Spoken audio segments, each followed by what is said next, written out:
이 시간 우리에게 주신 하나님의 말씀은 누가복음 9장 51절에서 62절 말씀입니다. 누가복음 9장 51절에서 62절 말씀입니다.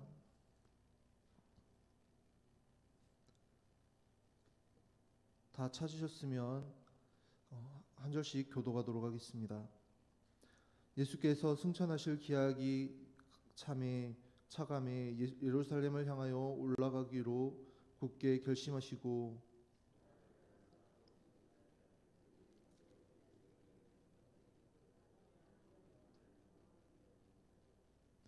예수께서 예루살렘을 향하여 가시기 때문에 그들이 받아들이지 아니하는지라.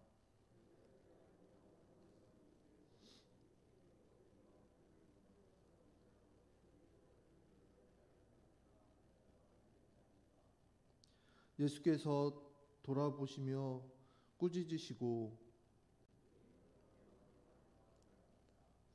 길 가실 때 어떤 사람이 여짜오되 어디로 가시든지 나는 따르리이다.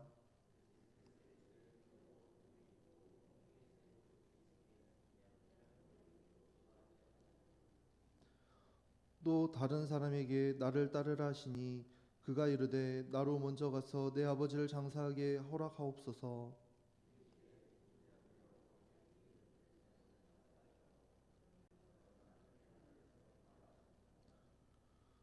또 다른 사람이 이르되 주여 내가 주를 따르겠나이다마는 나로 먼저 내 가족을 작별하게 허락하소서.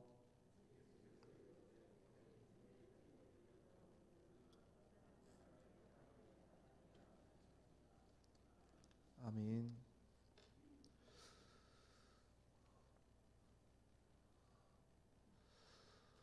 예수님께서는 베드로의 신앙 고백 이후에 순환 예고와 함께 예루살렘에 가야 될 목적에 대해서 말씀하셨고 이제 본격적으로 예루살렘을 향한 여정을 시작하십니다.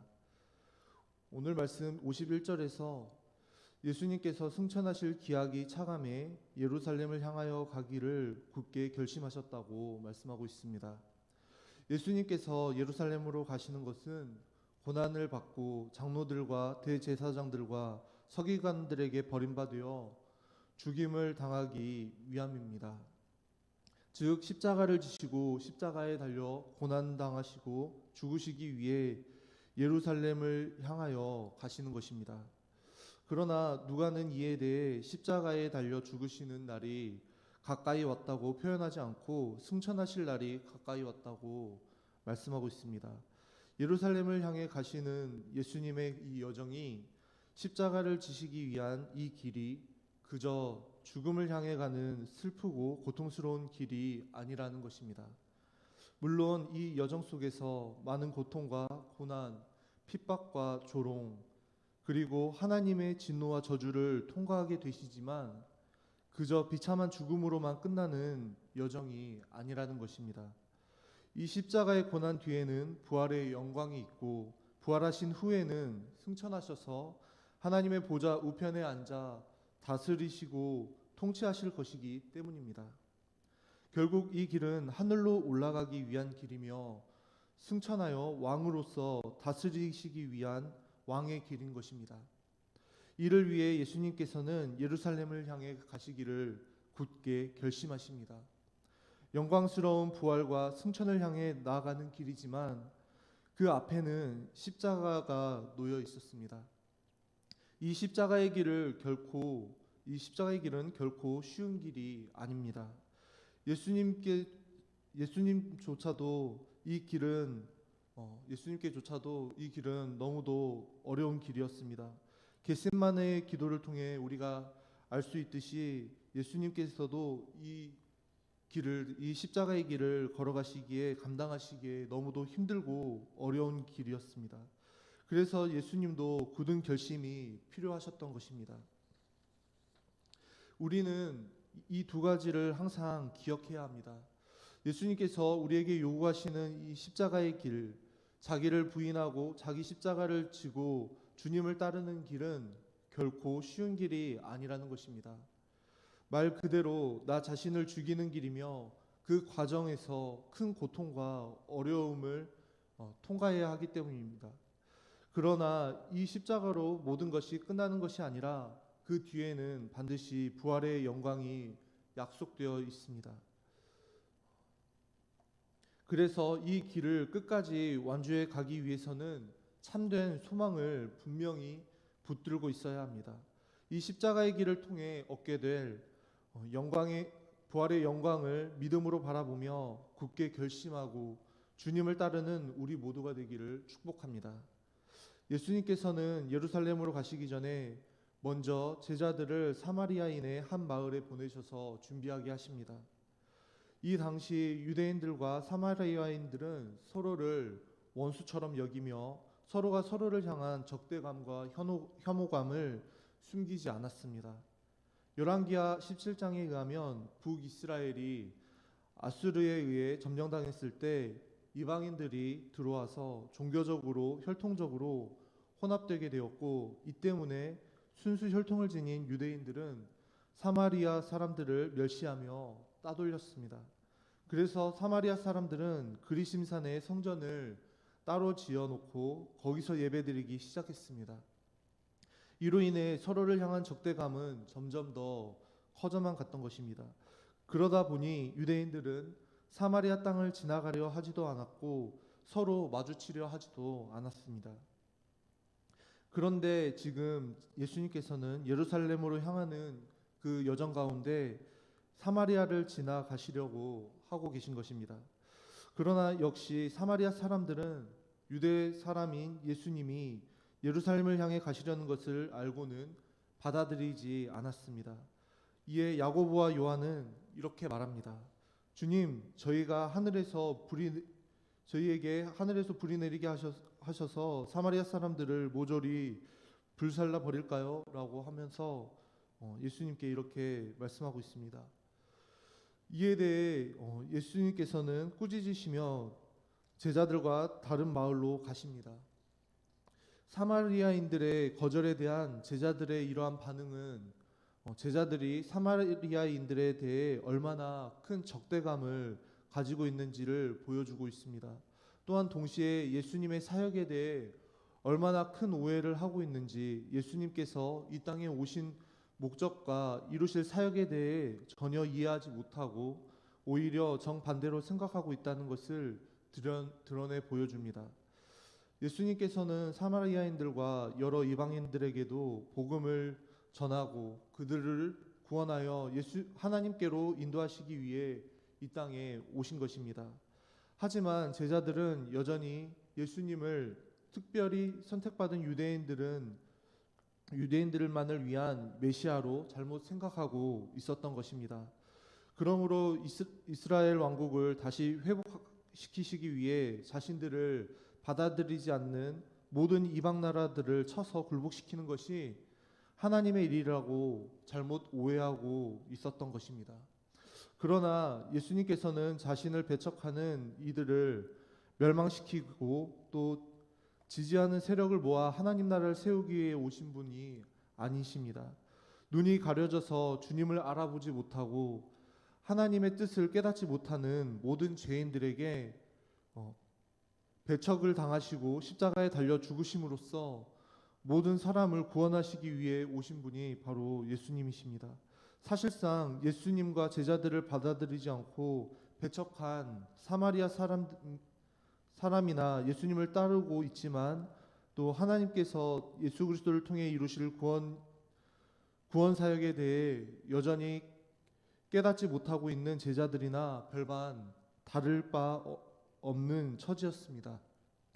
야고보와 요한이 하늘에서 불을 내리게 하여 사마리아인들을 불살라 버리자고 한 것은 단순히 사마리아 사람들을 미워해서 충동적으로 나온 그런 반응이라기보다는 예수님을 구약의 엘리야와 같은 분으로 이해했기 때문입니다. 그래서 자신들의 기준에서 하나님의 나라를 회복시키는 역사를 기대하며 한 말이었던 것입니다. 열왕기하 1장에 보면 아시아 왕이 난간에서 떨어져 병이 들자 바알에게 병이 나을지 물어보라는 장면이 나옵니다. 이때 이때 배경이 바로 사마리아였습니다. 그러자 하나님께서는 왕에게 엘리야 선지자를 보내셔서 이렇게 말씀하라고 하십니다. 이스라엘에 하나님이 없어서 너희가 바알세부에게 물으려고 하느냐라고 책망하시면서 내가 반드시 죽게 될 것이다 라는 하나님의 말씀을 전하게 하셨습니다. 그러자 아하시아 왕은 50부장과 그의 군사 50명을 엘리야에게 보내서 산 꼭대기에 있는 엘리야에게 내려오라고 명령하게 합니다. 그러자 엘리야는 내가 만일 하나님의 사람이면 불이 하늘에서 내려와 너와 너희 50명을 모두 사르게 될 것이라고 말했고, 불이 곧 하늘에서 내려와 50부장과 함께한 50명의 군사들을 모두 태워버렸습니다. 지금 예수님의 제자들은 예수님을 엘리야로 생각하면서 하나님께서 보내신 선지자인 엘리야를 거부하는 사마리아인을 열왕기하 1장에 사마리아와 동일시하고 있는 것입니다. 그러므로 예수님도 엘리야 선지자가 했던 것처럼 그런 기적을 통해 사마리아 사람들을 심판하기를 기대하며 요구했던 것입니다. 그러나 예수님은 엘리야와 똑같은 일을 반복하기 위해 오신 분이 아니십니다. 엘리야와 구약의 모든 선지자들이 예표하며 증거하던 그 일들을 완성하러 오신 분이십니다. 그래서 엘리야는 비가 오지 않게 하고 불을 내리고 파괴하는 일을 통해 하나님을 배반한 자들에게 하나님의 심판을 보여주었다면, 예수님께서는 이 무서운 하나님의 심판을 친히 십자가 위에서 자기 자신이 모두 받아내시고 모든 죄인을 구원하기 위해 오신 분이십니다. 예수님을 배척한 악한 사마리아는 제자들의 바램대로 어떻게 보면 하나님의 심판을 받아 멸망당하는 게 마땅해 보입니다. 그러나 하나님께서는 그 무서운 심판을 십자가에 달린 자기 아들 예수 그리스도께 모두 부으셨습니다. 그리고 십자가에 달려 죽으시고 부활하시고 승천하신 예수 그리스도를 믿기만 하면 이 무서운 심판에서 구원을 받아 하나님의 자녀가 됨으로 하나님의 평안을 누릴 수 있는 은혜를 우리에게 허락해 주셨습니다. 덕분에 마지막 심판은 예수 그리스도께서 다시 오실 그날까지 연기되었습니다. 그러므로 우리는 주님 다시 오시는 그날까지 이 구원의 기쁜 소식인 복음을 믿지 않는 사람들에게 부지런히 전해야 할 사명이 있습니다. 배척당하면서도 묵묵히 십자가의 길로 걸어가신 주님을 따라 우리는 심판을 내리는 자가 아니라 우리를 위해 모든 심판과 저주와 고통을 홀로 감당하심으로 우리를 구원하시고 영생의 기쁨과 하나님 나라의 소망을 허락하신 주님의 그 복음을 전하는 자로 살아가야 하는 줄로 믿습니다. 우리 주 예수 그리스도께서는 원수들의 그 죄악을 짊어지시는 분이신 것을 기억하면서 이 길로 함께 가자고 부르시는 그 주님의 부르심 앞에 순종하는 우리 모두가 되기를 주님의 이름으로 축복합니다. 사마리아에 불이 내리기를 바랬던 제자들의 모습처럼 원수들을 향한 하나님의 불이 내리기를 소원하는 우리의 연약하고 어리석은 모습을 주님께서 긍휼히 여겨주시기를 바랍니다. 매일매일 하나님의 말씀을 굳게 붙들고 복음의 참된 의미와 하나님 나라의 영광스러운 비밀을 깨달아 배척당하고 고난받고 공격당하면서도 기쁨으로 십자가를 지고 이 영광의 길을 걸어가는, 그래서 참으로 기쁜 소식인 이 복음을 세상 속에 묵묵히 전하며 복음의 능력을 나타내는 복되고 아름다운 삶을 살아가는 우리 모두가 될 수 있기를 소망합니다. 57절에서 62절 말씀에서는 예수님께서 예루살렘으로 가시는 길에서 세 명의 사람을 만나 예수님께서 제자의 길이 무엇인지를 가르치시는 내용이 나오고 있습니다. 먼저 첫 번째 사람은 예수님께 이렇게 이야기합니다. 주님, 어디로 가시든지 나는 주님을 따르겠습니다 라고 말합니다. 그러자 예수님께서는 이렇게 말씀하십니다.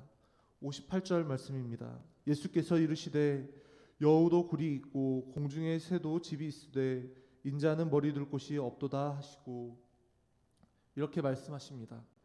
당시 예수님을 따르던 사람들이 예수님께 기대하던 것은 이 땅에 위대한 왕국을 세우는 왕의 모습이었습니다. 그래서 모든 것을 다 버리고 예수님을 따르면 예수님으로부터 좋은 것을 얻고 또 높은 자리에 앉게 될 것이라는 그런 소망이 있었습니다.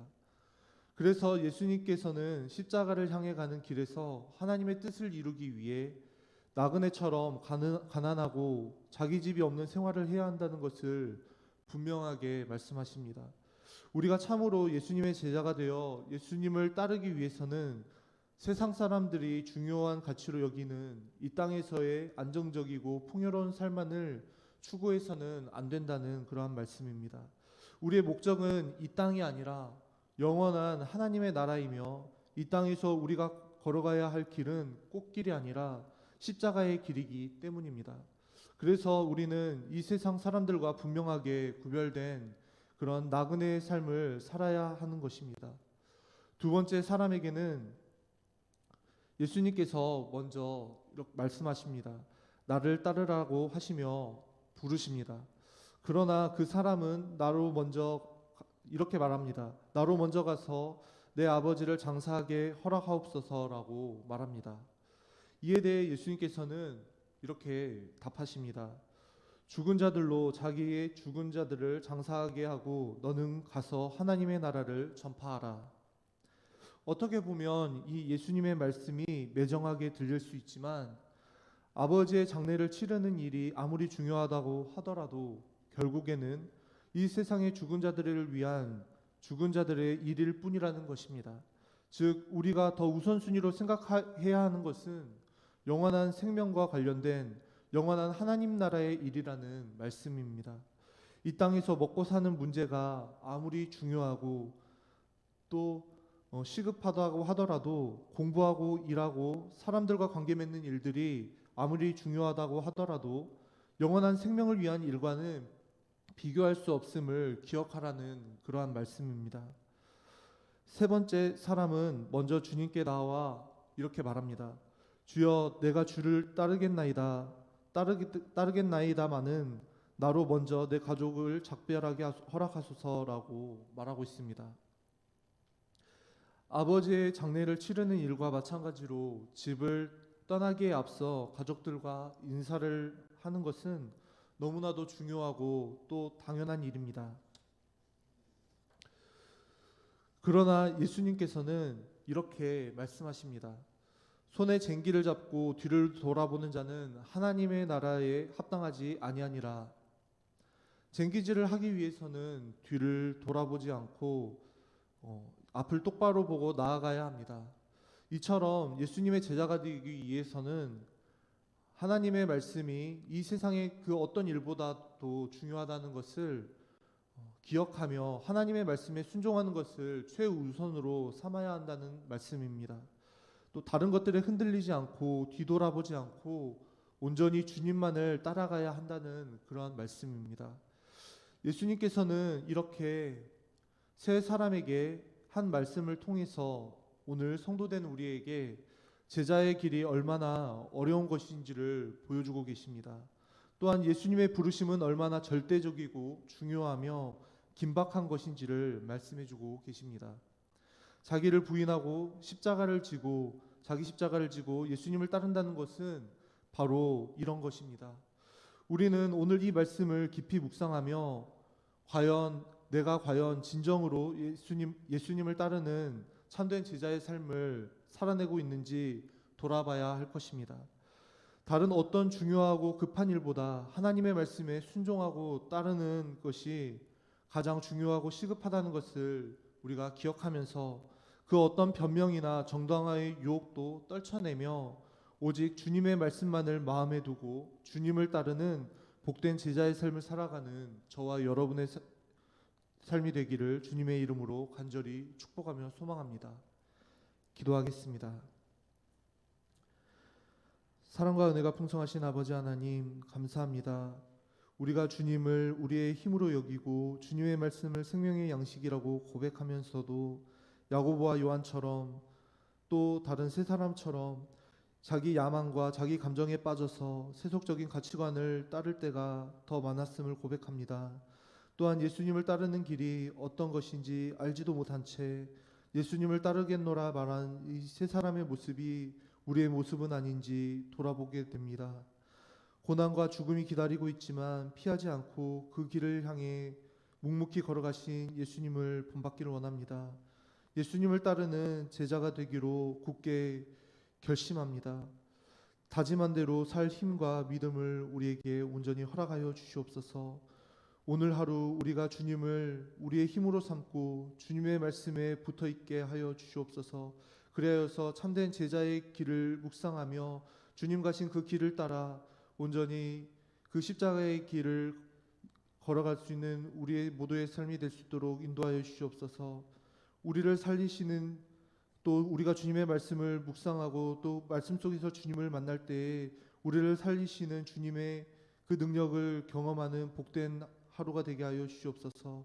예수님의 이름으로 기도하옵나이다. 아멘.